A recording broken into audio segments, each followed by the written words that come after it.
Poredak ljubavi, porodični raspored, za mnoge metoda, jedna od metoda tradicionalne medicine, ne samo u našem regionu, već u čitavom svetu, za mene mnogo više od toga. Za mene svojevrsna škola života koja nam omogućava da spoznamo mnoge kosmičke zakonitosti i na takav način pospešimo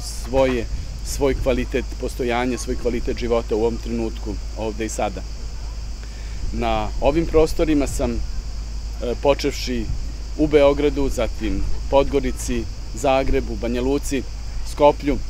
dakle na prostorima bivše Jugoslavije, više od 12 godina. Postoji u međuvremenu vrlo kvalitetna grupa za edukaciju koja ima u međuvremenu međunarodni karakter, dakle ona nije samo grupa na ovim prostorima, u već nabrojanim gradovima, već postoji grupa za edukaciju kako u Nemačkoj, tako u Ukrajini, Bugarskoj, Americi, Kanadi i na takav način svi koji su članovi grupe za edukaciju mogu da se razmenjuju u jednom jedinstvenom poretku ljubavi. Uz pomoć mog skromnog doprinosa poretku ljubavi uopšte, a to su paralelni radovi, za sve ovo vreme moga rada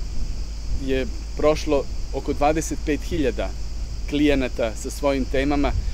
kroz različite seminare u regionu i u čitavom svetu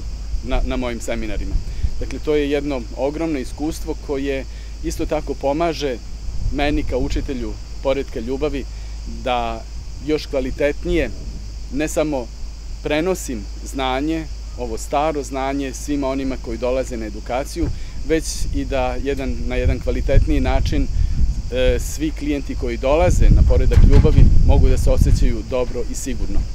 I zato svima velika dobrodošlica, dobrodošli u poredak ljubavi.